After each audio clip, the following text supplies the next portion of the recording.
Hello po mga kababayan, si Dante Maravillas po, broadcaster, vlogger from Albay, Bicol Region. So nagpa-presscon po kanina lang si Executive Secretary Lucas Bersamin para i-announce yung mga cabinet secretaries na na-retain po. Pero partial pa man lang po, mga kababayan. More than 50 sa mga cabinet secretaries pala po, members of the cabinet ng ating Pangulong Bongbong Marcos ang nag-submit ng kanilang courtesy resignation. Kasabay na po siya. Kasabay na po siya, si Lucas Bersamin. Ngayon, nag-announce na siya ng mga personalities na na-retain. Tama yung mga analysis natin. Maganda naman kasi yung performance talaga ng mga economic managers. Kaya inuna po na in-evaluate yung mga economic managers at 5 sa mga kasama sa economic team ng ating Pangulong Bongbong Marcos ang na-retain. Siyempre, ang unang na-retain po yung Executive Secretary, si Lucas Bersamin. In-announce niya na mismo. Na-reappointan niya ako ng ating Pangulong Bongbong kasi yung courtesy resignation ko niya, tinawagan ako kanina, na-refuse niya. O di wow.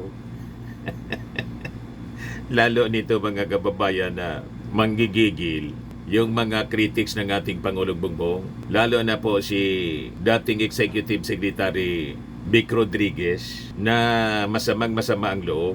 Kaya banat ng banat. Kasi 3 months lang siya mga kababayan as little president. Diba? Kaya sabi ni Vic Rodriguez, kahit pa niya papalit-palit pa ng mga cabinet secretaries, wala niyang mangyayari dyan. Kasi ang problema niya ng bansa, si PBBM. Siya yung problema. Mga kababayan ng ating administrasyon. Kaya nga sabi ni Lucas Bersamin, kaya nga niya sinibak siya agad. Sabi sa press con po kanina. Ito na po. E.S. Bersamin said Marcos Jr. decided to retain the following economic cabinet secretaries: DTI Secretary Maria Cristina Roque, DOF Secretary Ralph Recto, DepDev Secretary Arcidio Balisacan, DBM Secretary Amina Pangandaman, and Special Assistant to the President for Investment and Economic Affairs Secretary Frederick Go. Tapos may mga pinalitan na rin po. Kasama sa tinanggal, talagang pinapahinga na po, si DNR Secretary Loizaga. Yan po, Bersamin. Marcos accepts resignations of DNR Secretary tapos DHSUD Secretaries. Ito si Yosik Ping Aliling appointed as new DHSUD Secretary. Hindi kasi na-meet ni Acosar, Rizalida Acosar yung kanyang target na 1 million per year ang ipapatayo na pabahay. Siyempre, napaya yung ating Pangulong Bongbong Marcos kasi nag-promise siya na kaya niyang ipatayo ang 1 million pabahay para sa ating mga mamamayan. Hindi nangyari. Pinalitan siya ngayon, pero hindi man totally pong tinanggal si Acosar. Siya ngayon, inappoint pa rin sa ibang posisyon. Mamaya, i-replay ko po yung press conference ni Lucas Bersamin para malaman ninyo kung saan in-assign. Doon ata sa Pasig, rehabilitation siya. Focus siya doon mga kababayan. May bago na rin po mga kababayan na DFA Secretary, si Lazaro. Pinalitan mga kababayan si Manalo. Si Manalo, inappoint siya as UN representative. So, ginagawa ito ng ating Pangulong Bongbong Marcos kasi sabi ng ating Pangulo, the people have spoken and they expect results, not politics, not excuses. We hear them and we will act. Sabi ng ating Pangulo. O, di ba? Sabi nga natin, ito yung presidente na hindi marunong po magdahilan o magpalusot na i-cover niya yung mga pagkukulang ng kanyang administrasyon para magbida-bida lang. Nire-recognize niya ano man yung mga pagkukulang. Kaya ito niya ginagawa na reorganization, revamp ng kanyang cabinet. Kasi ang trabaho nito mga kababayan bilang presidente, kung wala siyang katulong, napakarami ng kanyang dapat na gawin. Kung yung mga cabinet secretaries niya mga kababayan, patulog-tulog lang, hindi po pwede. Tapos bumanat yung mga critics. Gusto lang niya na i-cover ng ating Pangulo, ng Presidente, yung mga kakulangan niya. Ibiblame niya yan niya sa iba. Walang sinisisi yung ating Pangulo. Sabi ng ating Pangulo, lahat ito, pananagutan nating lahat, hindi lang ako, tayong lahat ng mga nasa gobyerno. Inaanapan tayo ng trabaho, napakalinaw. Hindi yan niya umabot sa expectations ng taong bayan. Kaya kailangan nating magpursige. O di ba? A clear recognition mga kababayan ng kakulangan ng ating gobyerno. Pero yung ibang leader po, grabe pa na mga depensa. At baka isisi pa po sa previous administration. Yung ating Pangulo po, 3 years na bilang Pangulo. Kaya wala man ibang sisisihin po, kundi siya. Kaya umaksyon siya agad-agad. After 3 years, nakita niya na short of expectation ng ating mamamayan, yung kanyang administrasyon. Pakinggan natin mga kababayan yung press ko ni ES Lucas Bersamin. Good afternoon, members of the Malacanang Press Corps. I have bad news and good news today. I'm not usually used to this kind of press conferences, but I'll do my best to deal with this. First, I would like to announce that as far as I am concerned, the Executive Secretary, the President declined the courtesy resignation that I tendered. And just this morning, he communicated to me that I have his full backing for as long as I wish to work for him.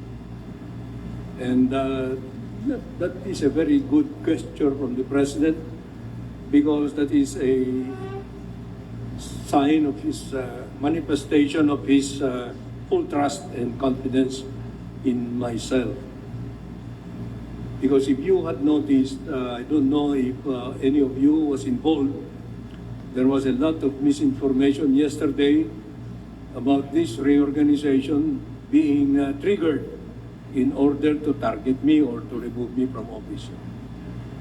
Lahat ng cabinet members, presidential advisors, and other presidential appointees are always subject to the will of the President of the Republic of the Philippines. Wala kaming ilusyon na panghawakan ng mga kanya-kanyang pwesto at oras na gusto ng Pangulo na palitan kami o umalis kami sa pwesto, gagawin namin yon dahil para kaming mga ordinary soldier lamang, sundalo kami. Lahat kami ay naghain ng aming courtesy resignations as called for by the President. Walang nag-hesitate. Kasi alam namin na Pangulo lamang ng Pilipinas ang makakapagsabi kung hanggang kailan kami maninilbihan sa taong bayan. Maliwanag po sana sa atin yan. Kahit ano pa man ang sinasabi ng iba't ibang quarters, ang mananaig dito ay yung kagustuhan ng ating Pangulo. Now, as far as the cabinet or the number of resignations, yung mga nag-resign, courtesy resignation, as of the time that we started this press conference, there have already been about 52 who have submitted.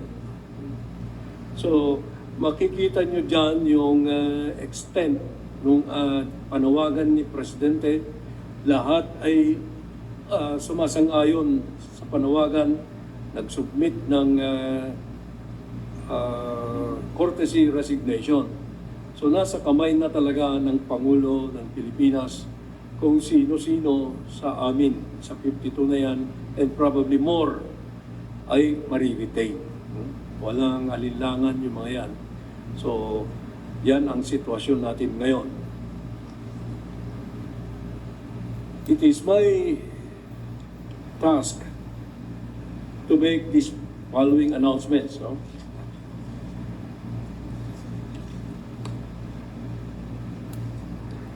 Importance dahil sa kahalagahan ng economic team sa buhay ng ating bansa, yan po ang unang inaksyonan ng ating Pangulo. After careful evaluation, the President decided to retain the following members of the Cabinet. Take note. Una, ang ating DTI Secretary Maria Cristina A. Roque. Retain.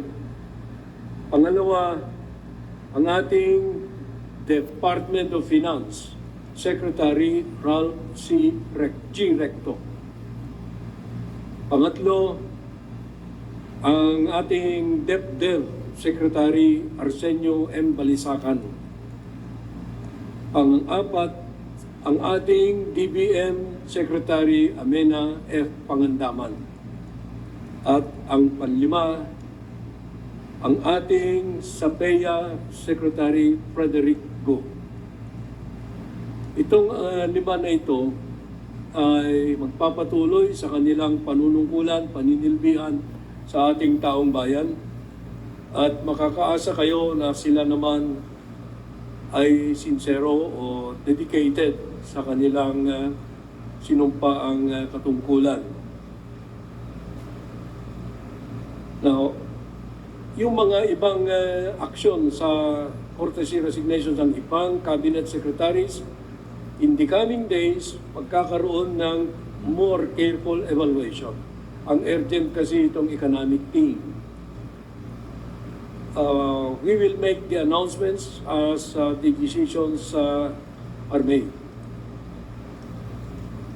Now, next week, maybe after Wednesday, there will be more announcements to be made.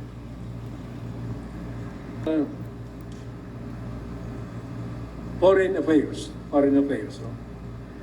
Ang ating permanent representative sa United Nations, si Ambassador Antonio M. Lagdameo, has earlier signified his desire to retire after many decades of service to the country as an ambassador. Siya po ang nakaupo ngayon sa permanent representative sa United Nations. Yung kanyang retirement mangyayari effective July 31, 2025. Now, nararapat lamang na pangunahan natin yan at i-announce na ang papalit sa kanya sa United Nations ay ating magaling na DFA Secretary Enrique A. Manalo. Ganyan kahalaga yung position na yan. Yung position na yan ay napakataas sa pagtingin ng ating Pangulo. Kaya si Secretary Manalo mismo ang ilalagay natin dyan, nakapalit ni Ambassador Antonio Lagdameo, effective August 1. Ang papalit naman kay Secretary Manalo ay isa ring very capable na diplomat na napag-retire na sa regular service pero naninilbihan ngayon na Undersecretary ng DFA. Ito si former Ambassador Tess Lazaro. Siya po ang hawak ng Department of Foreign Affairs effective July 31, 2025 pagka na-appoint na si Secretary Manalo. Okay. Ang kahalagahan ng assignment sa United Nations, unawain natin, ay nandyan dahil tayo ay nangangampanya na magiging non-permanent member ng UN Security Council sa 27 to 28. 2027 to 2028. Okay. Nakakatense. Dito sa cabinet, mayroon ba tinanggap ng mayroon pa ba? Okay. Sa ngayon, maari ko lang i-announce ang dalawa dahil under evaluation pa yung karamihan. Yung mga mariretain, suspense muna.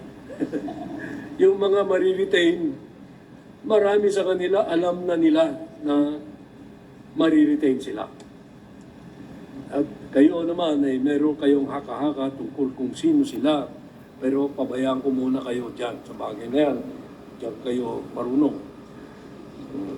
Pero sa ngayon, ngayong hapon, gusto ko lang na sabihin ang dalawa na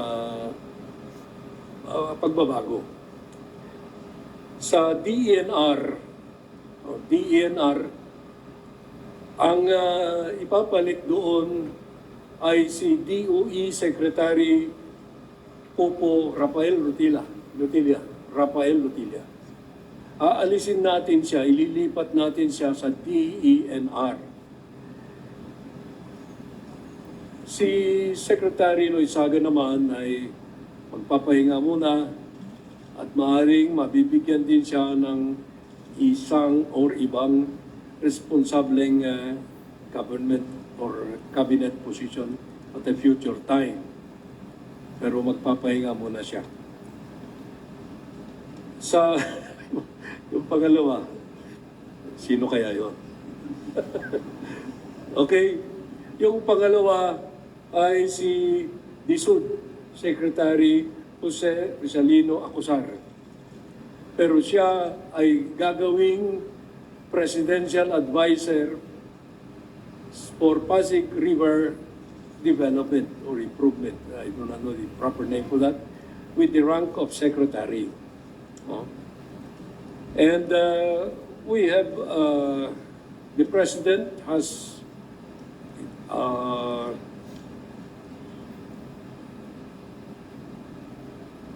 he is going to be replaced by a former Undersecretary sa DSUD, si Engineer Jose Ramon Aliling.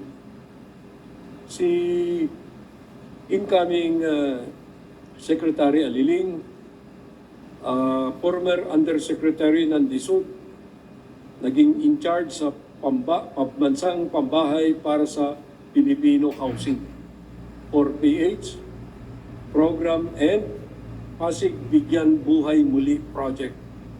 Ibig sabihin, hindi na siya bago sa DSUD. Siya po ay President ng Chief Executive Officer ng Jose Aliling Construction Management Group of Companies. Ito ay well-known for managing construction projects, big construction projects everywhere. Kaya meron siyang track record na maganda.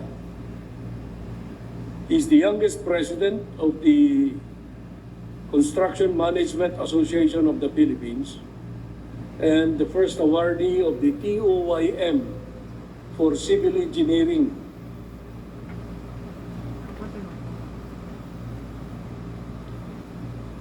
Okay.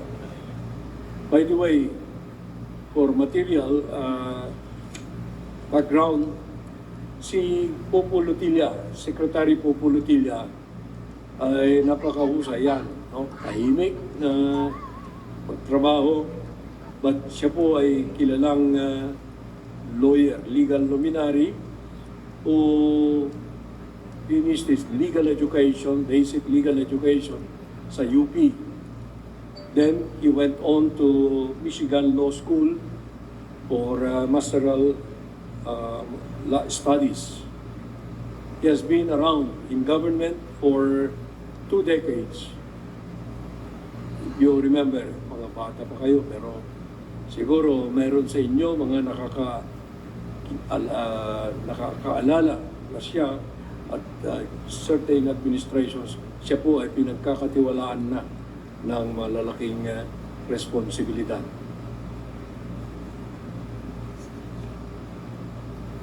Okay, to just before coming over, may pinakita sa akin na hindi ko ano ba ang tawag doon, vlog o ano, binabatikos pa rin ako. Hindi na sila humihinto. Alam nyo, hindi na sa akin yan tumatama eh. Sa kanila na mismo dahil sinungaling sila. Ganun lang. Hindi, I'm not that concerned. Pero hindi na natin pag-uusapan yan. Basta sinabi ko, tigilan na nila. Kasi walang mangyayari. Tapos na ang laban nila. So with that, may I request the moderator to... So retained mga kababayan yung binagsagang Fantastic Five, mga economic managers. Ayan President Ferdinand Bongbong Marcos is sticking with his so-called Fantastic Five economic team, heeding calls from business groups to ensure continuity in avoiding disruptions in economic policy. O ngayon, doon tayo sa pagtatanong ng mainstream media. Balikan natin yung mga questions na ng mga reporters. Maydina, GMA7. No, Secretary, gentlemen. Sir, nabanggit po kahapon kabilang sa mga magiging basihan sa desisyon who gets retained and who gets replaced of corruption. Sa mga mapapalitan po, ano hong nangyari? Ano hong naging basis kung bakit sila matatanggal? Secretary? Si Secretary Loizaga, walang issue na corruption dyan. Maybe there is just a perception, I don't know how fair or unfair that perception is, na mas ma-limit siya sa lakas ng bansa. Yun ang recurring na pinapadating sa amin. Ngunit wag na natin siyang husgahan. No? Whether inefficiency yan o hindi, that's not up for us to do. But the evaluation showed that it was time to have her rest muna. So nag-underperform na po? Underperform siguro ang tawag dyan. Oo. Kasi kung may expectations ang presidente and you do not perform, ang messaging is underperformance is not going to be allowed. Oo. Yung kay Secretary Acosar, hindi mo rin masabing corruption yan, wala. Hindi mo rin masabing underperformance, under-delivery. Alam mo, napakataas yung nilagay niyang standard niya when he accepted the job. But you know, he is a very efficient he was very efficient in the private sector, and we expect that the President expected na makapag-deliver siya. Pero I don't know if he set the standard too high for himself dahil 1 million housing a year, housing units. There may have been obstacles in his way which were beyond his control and beyond the control of government. But to us now, because of the results of the election, it's time for the President to take him out there and bring another one who might make a better performance. Ganyan ang tingin ko dun sa kaso ni Secretary Acosar. Wala namang masamang tinapay yan si Secretary Acosar. Mga mareretain naman po, are there new instructions from the President? Because in his message in demanding and calling for the submission of courtesy resignations, there was a sense of urgency. He wanted results and he wanted them fast. Ano ho kaya yung, sabi nyo nga, soldiers kayo, ano ho yung panibagong marching orders ng Pangulo from here on? Pag-usapan muna natin yung mga in-announce ko na maritain, yung economic team. Ang marching orders ni Presidente dyan is to enhance yung ating economic situation to the eyes of the outside world at saka dito sa Pilipinas, yung actual na economic health natin. Si Secretary Balisacan has been performing very well. He has been Practically, ang sabi ni Presidente sa kanya, he's a genius. Dahil mahirap mong gawin yung ginagawa niyan sa economic level. Si Secretary Frederico sa investments at saka economic matters ay walang may tatawar, hindi mo matatawaran yung kapasidad niya. Kasi he's a very experienced economist and businessman. Si Secretary Recto, that is the same thing that we have to say. Kasi si Secretary Recto from day one of his service, he came in midway in the past 3 years. Siya naman kaagad action man yan eh. You know, he was working under financial limitations or the fiscal space na nadatnyan niya masikip. Pero up to now, we have remained very active tayo because of the government's prioritization of spending. Si Secretary Amina Pangandaman naman, no one can be better than her sa budget, DBM. She can deny your request with grace. And that is very important because no one will ever get mad at her. She is considered as the the model for fiscal management, budget. Hindi ka pwedeng umalma dyan. So, the President decided to retain these 5 members of the economic team so that there will be no more problems sa perception about where the country is going. Next question.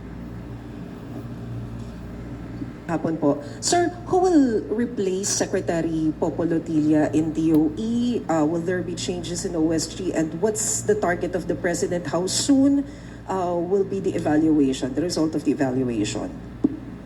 This one. Yeah. DOE will in the meanwhile be in the hands of an acting secretary, you know. One of the undersecretaries, si former Congresswoman Sharon Garin. Any of the undersecretaries could have been chosen to become the OIC, but I think,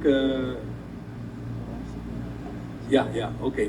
I was corrected. OIC, not acting secretary. Kasi ibang kategorya yun. OIC, very effective naman sila. Secretary Lotilla himself suggested that any of his undersecretaries right now could stand in as OIC. Sir, how soon is the what's the target of the President, the timetable for evaluation? Well, si Presidente, narinig niyo siya, immediate. But you know, humanly possible na evaluation is one at a time. Hindi mo pwedeng i-lump sum yung mga cabinet secretaries because each has a different area of responsibility. Each has a burden that is different from the other, from the next one. If you will give me the liberty of saying, yung pag-evaluate, you must also be careful, hindi ka pwedeng arbitrary dyan. You know that the President loves us all.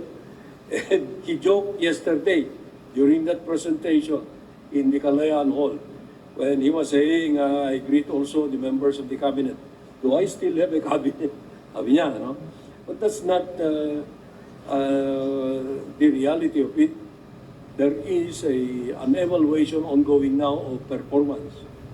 But each cabinet secretary will be evaluated depende sa tasks, depende sa goals ng kanyang department or agency. Sir, former ES Vic Rodriguez said that there's no need for courtesy resignation, to call for courtesy resignation of all cabinet secretaries because the core problem is the President himself. Optics lang daw. Alam mo si Vic Rodriguez, daldal ng daldal yan.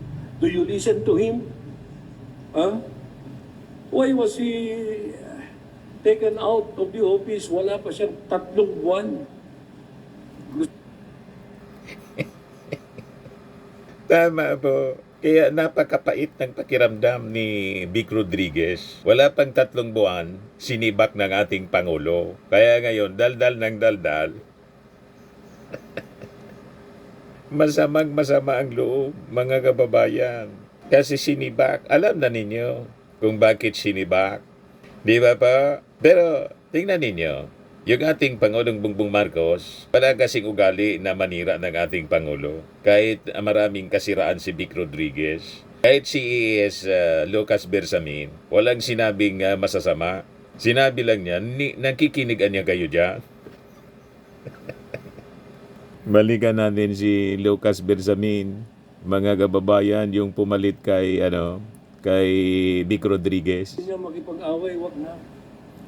Ayaw kantyaw patulan. lang siya eh. Kantyaw ng kantyaw. That's when you see, in the middle of night, a dog barking at the fence. If you want to get up, you get up and throw stones at that dog. But we will not do that to him. Ayaw We will not patulan do that to po. him. Salamat, ES. Next question, Tristan Nadalo, Newswatch. Hi sir, good afternoon po. Sir, based dito sa initial na results nung evaluation po, no, baka lang may perception yung tao walang bagong pumalit or parang new breed na dinagdag. Are we expecting the President na may mga idadagdag siya talagang wala doon sa initial na list, sir? Yes, alam mo, mahirap natin i-prejudge yung actions that will be taken. But you can be sure that the President really wants to be responsive to the popular clamor for performance, for change. Alam nyo,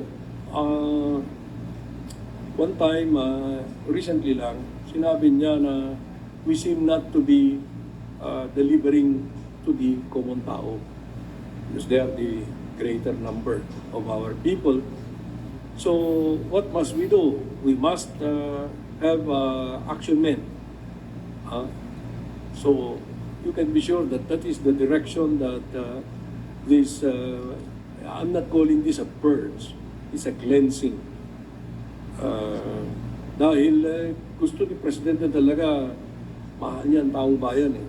If you listen to him very carefully, his language were not measured, they were spontaneous tungkol sa sentiment niya na it's time to serve again, to show the people that we are serving them. Yun, yung standard. Just a follow-up na lang po, yung action man, sir, ibig sabihin may mga bagong papasok na wala doon sa original list ng... Hindi naman. Maaaring meron. No? I cannot just say that now because until the President has decided, no one can second guess what the President really has in his heart. Okay? You know that the President, based on how you observed him, is a sincere individual. He has been very frank. Wala siyang tinatago eh. Walang disguise. So, when the time comes for each of the individuals, 52 na ang nag-submit, we do not know how this 52 will fare. No? Meron na tayong 5 na na-retain and 2 na pagbabakasyonin. Literally. Okay? I think that's, thank you very much. You can- We have one. This po from Net25. Good afternoon po, ES. Pwede naman daw pong sibakin ni Pangulong Marcos, yun pong mga gusto niyang alisin, bakit nagpasubmit pa raw po ng courtesy resignation. And pasensya na po if I have to ask this, di daw po ba ito parang pampapogi lang sa public? Ay, alam nyo, mahirap naman na sabihin nyo kung ano ang dapat, hindi na kailangan na mag-courtesy resignation. Ilagay ninyo ang sarili ninyo sa aming pwesto. Kung tamaan mo yung isang tao, ano ang lalabas na mukha mo? It's best that we did it this way so that it will be more honorable for them.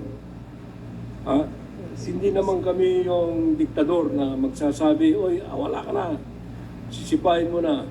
when I said that we are all serving at the will of the President, at the President's pleasure, we have to humanize.